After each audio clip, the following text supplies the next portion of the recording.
Pessoal, eu estou na Vale TV, eu apresento o programa Filosofando com Samir Abdo. Se quiserem maiores informações, venham para o meu Instagram, @samabdofilosofia, e eu estarei à disposição de vocês para qualquer tipo de dúvida e fiquem muito bem à vontade comigo, ok? Obrigado.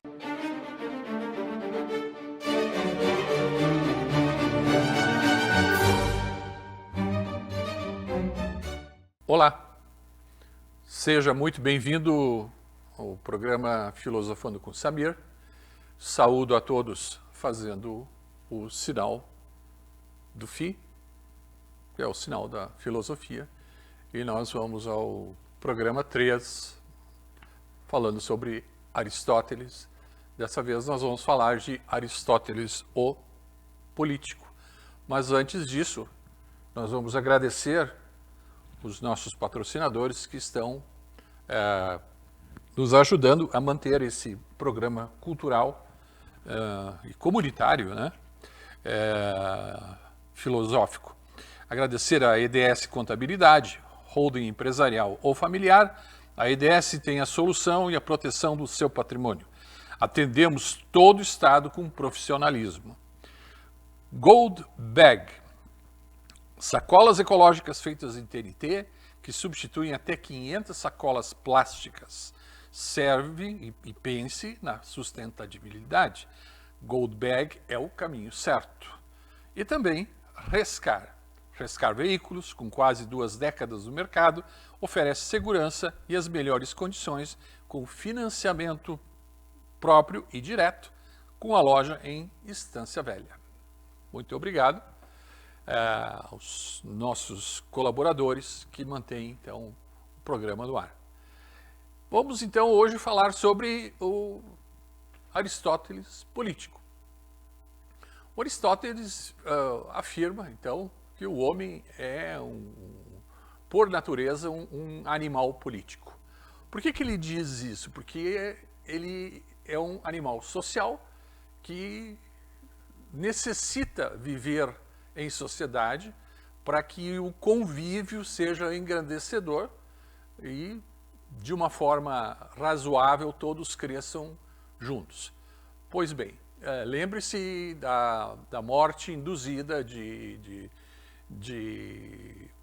Sócrates, né? E a revolta de Platão quanto a isso, porque não havia um sistema jurídico bem alavancado. E ele, então, Aristóteles, também se revolta com essa morte planejada e induzida, e ele decide, então, escrever o que ele pensa sobre a política e, dentro disso, a organização política de um governo por um todo. Então, nós vamos ver como Aristóteles conseguiu, há 2.500 anos, montar o que nós temos hoje como governo. E aí nós vamos ver as formas com que ele organizou isso. Tá? Surgiram em alguns gráficos que vão surgir, algumas imagens que talvez tenham que tirar prints para poder estudar. Eu não vou conseguir explicar tudo dentro deste programa em tão pouco tempo, mas vou me esforçar para fazer o melhor. Então, o conhecimento que ele tinha, Aristóteles, dava condições de ele iniciar, então, uma reorganização jurídico, né, governamental, em todos os aspectos. Tá? Então, nós vamos ver isso a partir do argumento de que a polis, então, é o fruto do trabalho de vários cidadãos, né, que ela tem que ser autossuficiente, deve ser gerido por um fim comum a todos, e ela deve ter a sua própria identidade. Assim como Atenas tinha a sua identidade cultural, Esparta já tinha a identidade de ser um reduto de guerra, de guerreiros, né? Então, cada polis deveria ser autossuficiente em si própria, pela organização humana. Então, ele já nas formas de governo, né, no livro A Política, no livro 3, capítulo 8, ele fala ali, então, que as boas formas, do ponto de vista dele, são a monarquia, em primeiro lugar, a aristocracia e a politeia. A politeia nada mais é do que um senado, né?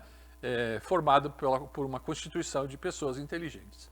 Então, na abertura do livro, a política, ele já explica que, então, que nós somos um animal político. Lembram aquele termo, politicum sum, né? O sum politikon? Pois é, ele então fala que nós somos dotados de linguagem inteligível.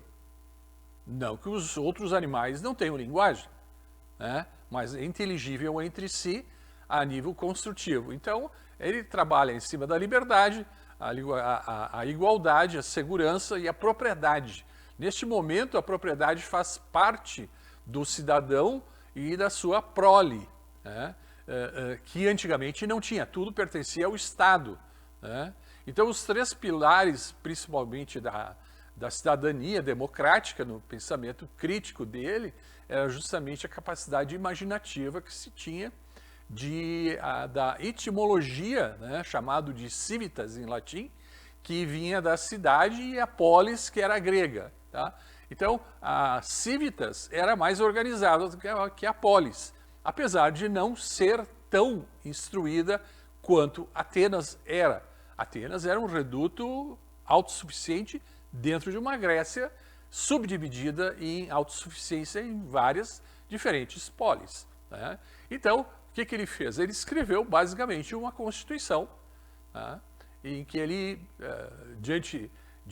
como defensor da democracia, ele era um defensor da democracia, no entanto, ele tinha várias definições de quem poderia ser um líder democrata, quem poderia ser parte da cidadania que resultasse justamente na escolha dos mais inteligentes, dos anciãos, como eu disse, né?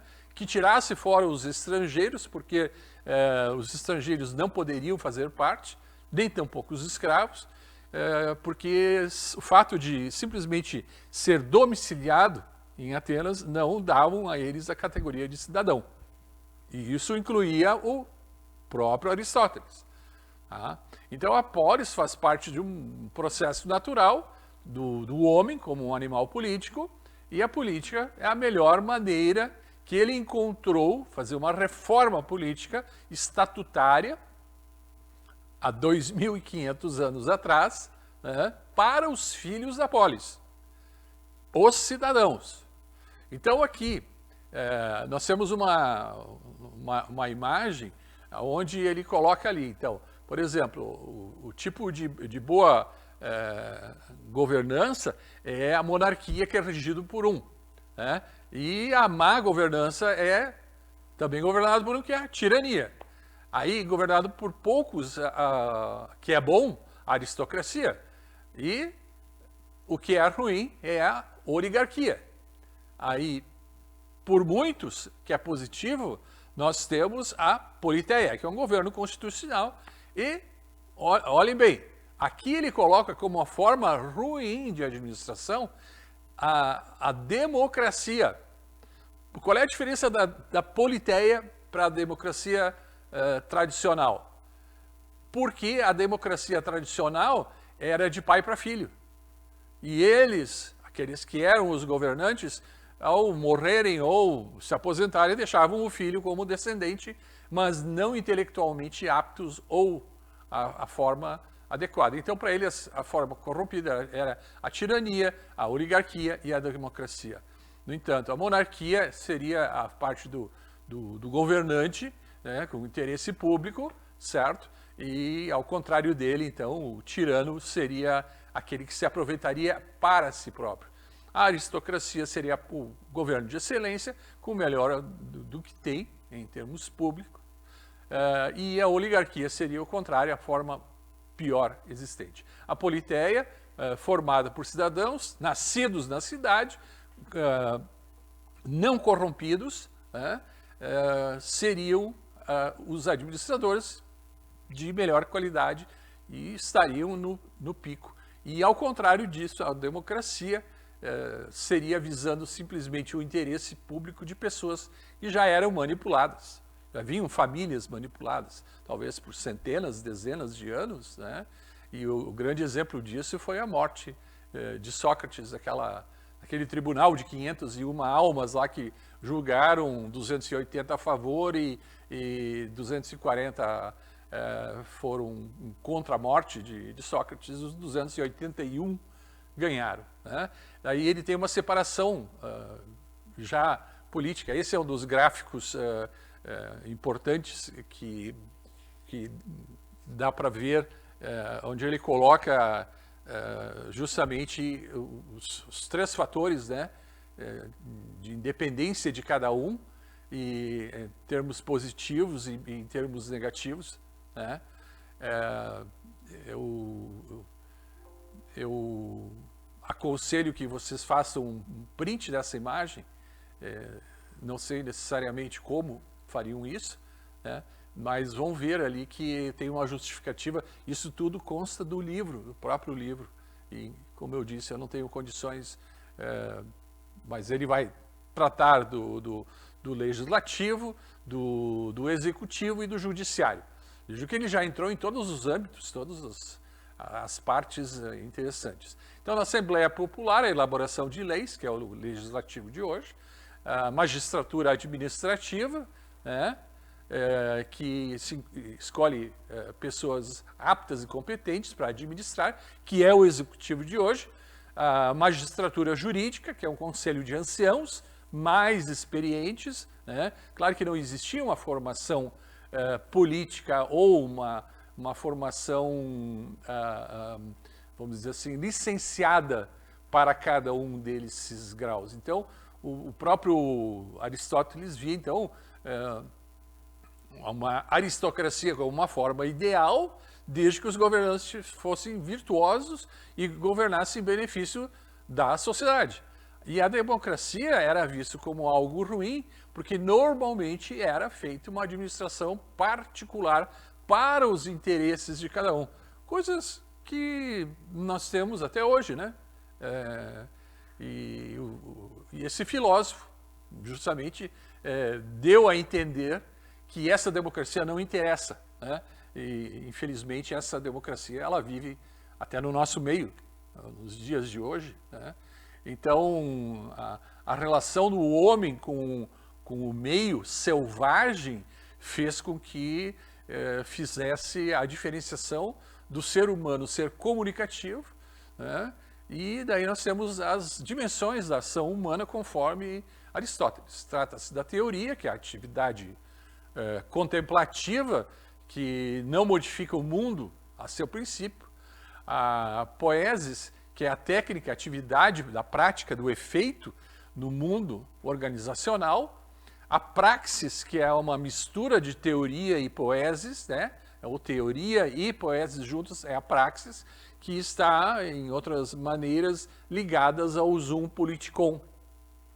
Então, surgem, a partir daí, escolas de formação mínima, mas formam a abertura de conceitos como Tales de Mileto, Anaximandro de Mileto, origens de Pitágoras, Parmênides de Eleia, Heráclito de Éfeso, Protágoras, Euclides, Demócrito, começam a juntar essas informações desses filósofos mais politizados, né, que essencialmente traz, então, a parte teorética, vamos assim chamar, para um mundo e um universo que até então era assombrado pelas decisões, muitas vezes unilaterais, sem direito à defesa e normalmente com um único tipo de punição, a morte.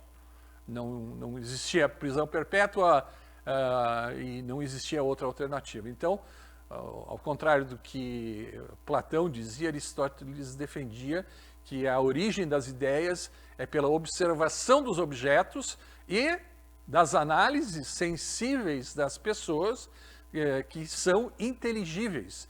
Ou seja, Aristóteles começa a falar sobre a metafísica, que se ocupa do ser quando ser. Ele gradua as pessoas com a educação, a inteligência, poderes. É óbvio que quanto mais poderoso, menor o índice de cometer uma gafe ou correr o risco de perder tudo na vida, né? Então não é aquela história do tudo por dinheiro. Eles tinham então a questão da ponderação, lembre-se da ponderação, nada de extrema esquerda, nada de extrema direita, bastante ponderado. Então o homem realmente era um ser político por natureza, e a partir dessa reestabilização do sistema da polis, a cidade começou a novamente ser reorganizada, né, conforme o conceito do próprio Aristóteles. A cidadania era dada somente àqueles que tinham nascido na polis, e, consequentemente, os cargos executivos, né, o legislativo ou o judiciário, né, ele poderia ser montado a partir daí. Existiam bons exemplos de monarquia, né, e poucos bons de oligarquia. Então, só que o mundo entendia que a democracia era um sinal de liberdade. Mas vejam que a democracia, sem ter uma pessoa apta, né, no linguajar, no conhecimento, no trato com o povo e os interesses do povo, caíam por terra quando o interesse era somente particular. Então ele batia em cima dessa tecla aí, né? Então é um fundamento do livro A Política, né, de vital importância, tá? Porque a vida eudamônica, ou seja, da felicidade, consistia na ação da praxe dentro das melhores qualidades de cada cidadão, e cada cidadão tentava ser melhor do que o outro. Então, o Aristóteles foi o filósofo que trouxe a valorização da cidadania, mesmo não sendo um cidadão dali, né, que foi enaltecido já por séculos seguintes, já com a questão da cidadania. Aí veio até uma questão de passaporte. Foi talvez nesse período se criou um passaporte de origem, né, que talvez uma pessoa fosse ir para uma outra cidade e não estabelecer vamos dizer assim, um domicílio sem ter algo a somar com a polis, especialmente em Atenas, né, e ele ficava numa subcategoria, né?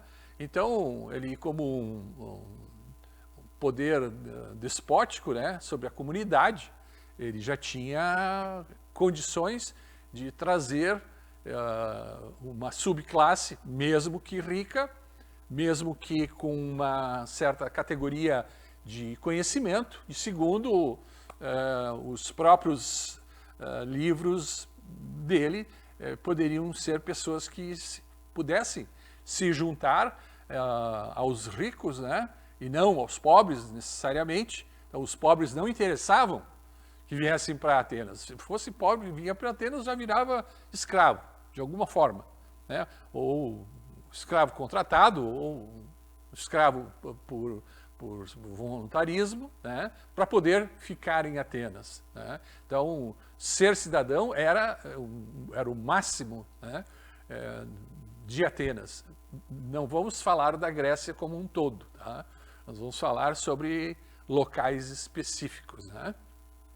Bom, então, nessa questão de não existia uma plena igualdade na sociedade, porque já vinha categorizado dessa maneira, tá? Então, a origem da palavra cidadania vem do latim civitas, né?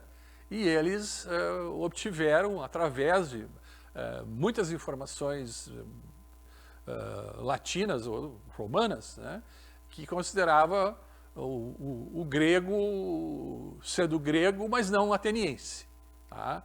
Então, ele não tinha condições de exercer todos os complementos e todas as formas possíveis de um cidadão. Então, tanto Platão quanto Aristóteles tinham uma força muito grande na parte de educação. Cada um deles tinha a sua escola, né? A escola platônica continuava a existir junto com o Liceu, né? Só que os pensamentos eram diferenciados e ambos optaram na época por a cidadania ateniense ser o caso mais importante, né? Trazendo justamente dentro do livro A Política, né? O pensamento que Aristóteles tinha sobre um aprofundamento maior. Então existiam 3 tipos de governo, né? Esses tipos de governo foram os que nós conversamos antes, né? Então todos esses tipos que ele trouxe na política era justamente a visão aristotélica de prevenir a sociedade de ser corrompida. E assim, dessa maneira, a finalidade da vida do homem era justamente ser o melhor entre todos os homens, conseguir o direito à sua felicidade e o direito de uma construção humana social, né? Que trouxesse para dentro do seu meio o bem-estar e um papel que afirmasse que os graus e as competências de cada um estariam ligadas ao seu nível de conhecimento societário, a partir da sua origem, a partir das suas riquezas, a partir do seu conhecimento. Então, a equiparação, ou seja, gradativamente foi feita, porque esses que vinham de fora tinham filhos que se tornariam cidadãos de Atenas. Então, eles já eram criados, né, a partir do livro A República, né, do livro 8, que expõe as formas de governo e a visão do sistema, ele já alistava, então, a aristocracia, né, como um meio não estático, né, de administração, e ele também falava sobre a timocracia, que seria um governo de paixões e emoções, né, que ainda governavam, a oligarquia, o poder concentrado na mão de um grupo, né, de pessoas que vinham de longa data. Aí vinha a democracia, que era justamente aquela questão da divisão da riqueza entre si, e por último ele trazia a tirania como a pior forma possível de administração. Então ele nomeou esses 5 atos, né, como 5 estilos diferenciados, né, e ele enalteceu aqueles, então, que ele julgava ser os melhores.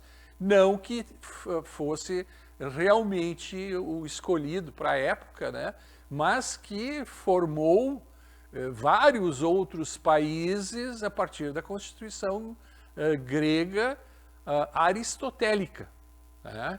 Aí nós temos uma explicação das leis e ele detalha, é muito interessante ler os livros de Aristóteles, porque ele detalha todo o procedimento funcional desde o princípio até o final, dando as causas, as consequências e as leis que deveriam ser criadas para que fossem evitados justamente aqueles que estavam seguindo de maneira correta e os que se desviavam do caminho. Como eu falei, tanto o livro A Política como A República, ele escreveu um livro com o mesmo título, né, de Platão, era uma carta branca para exercer a vontade do cidadão, né? Então, aí aparece, vamos dizer assim, um conceito de justiça diferenciado, que é bem possível que ele tenha trazido isso do seu local de origem, né, e adaptou junto com a Academia de Platão um desenvolvimento mais sustentado, porque lembre-se que Platão, para não morrer, também foi escravizado, se auto-escravizou. Então, Pitágoras, que deu, a princípio, alguns grandes pitacos no passado, dizia, então, que o filósofo ele poderia educar e não ser remunerado por isso. Então, o que aconteceu?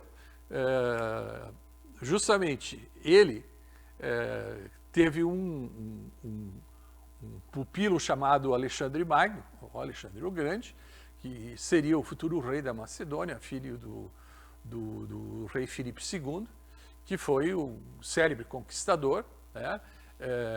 Foi justamente o período que podemos chamar de helenístico, né?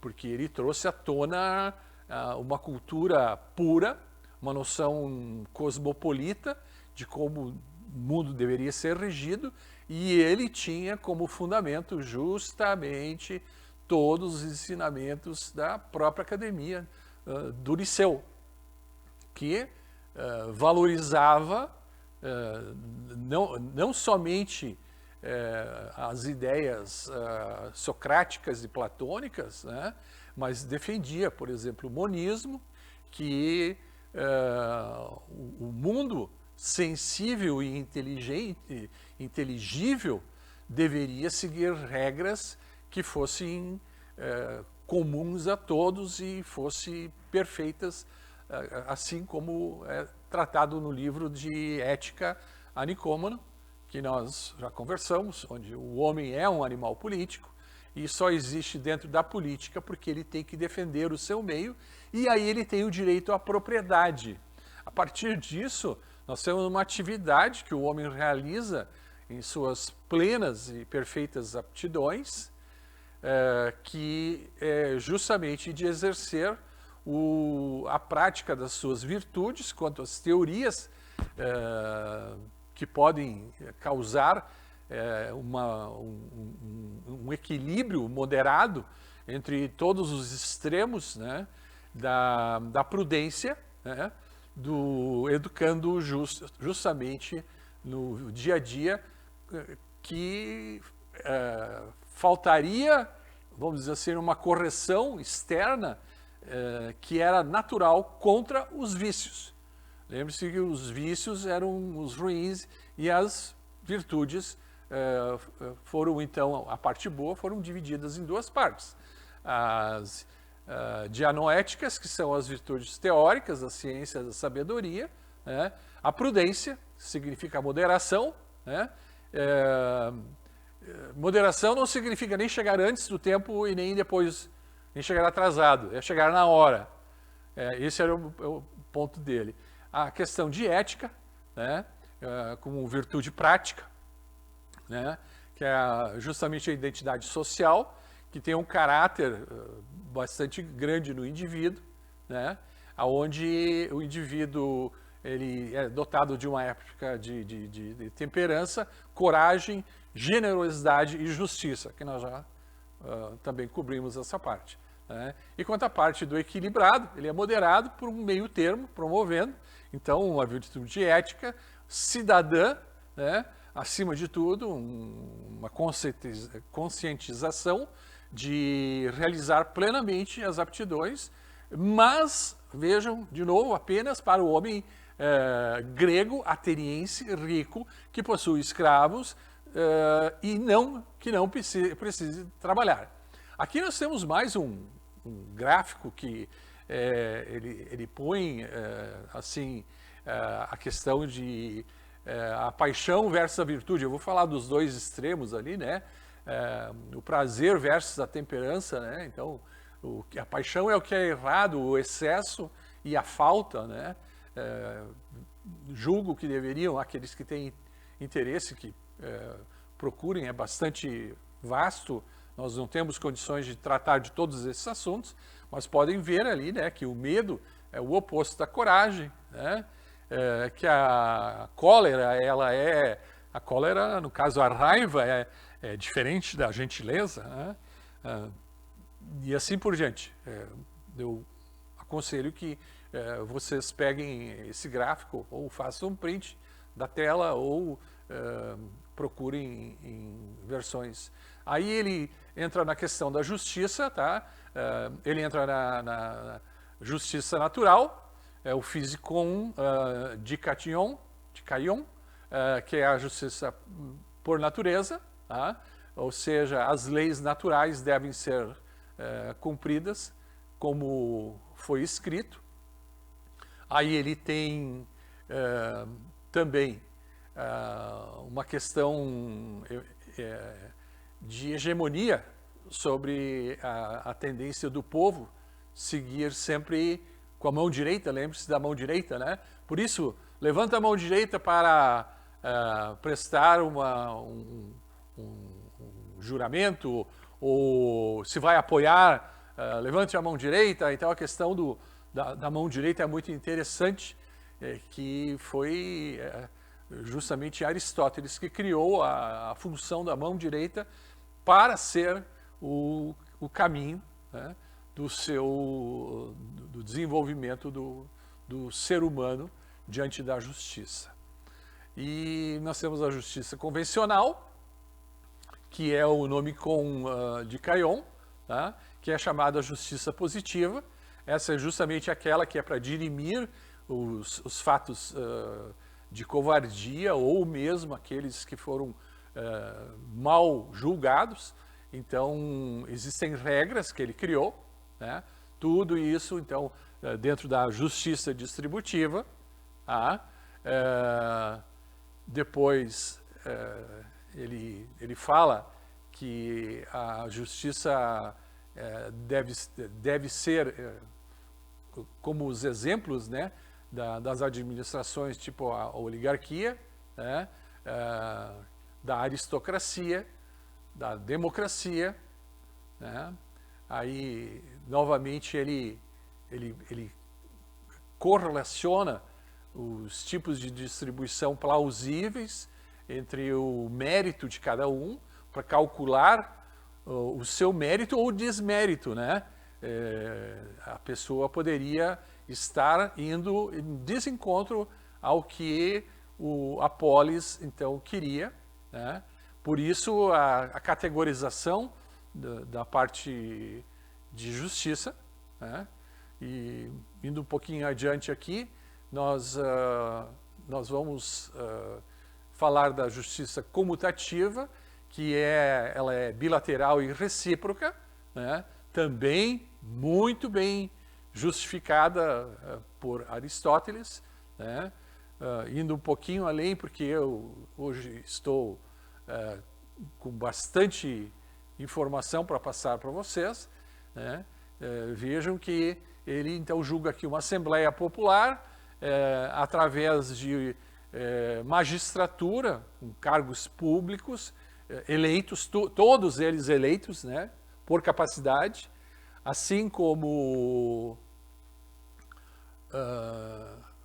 o próximo tipo de magistratura jurídica, né, também trazido à tona pela soma dos três grandes filósofos.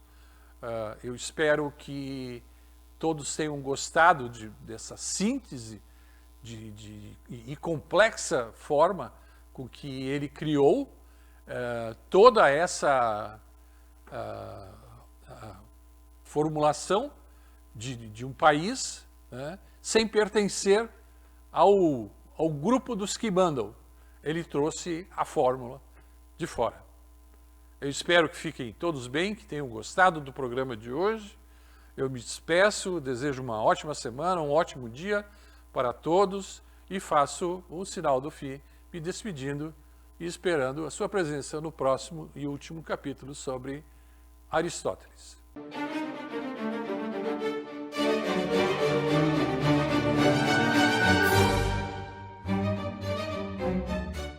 Pessoal, eu estou na Vale TV, eu apresento o programa Filosofando com Samir Abdo. Se quiserem maiores informações, venham para o meu Instagram, Sam Abdo Filosofia, e eu estarei à disposição de vocês para qualquer tipo de dúvida e fiquem muito bem à vontade comigo, ok? Obrigado.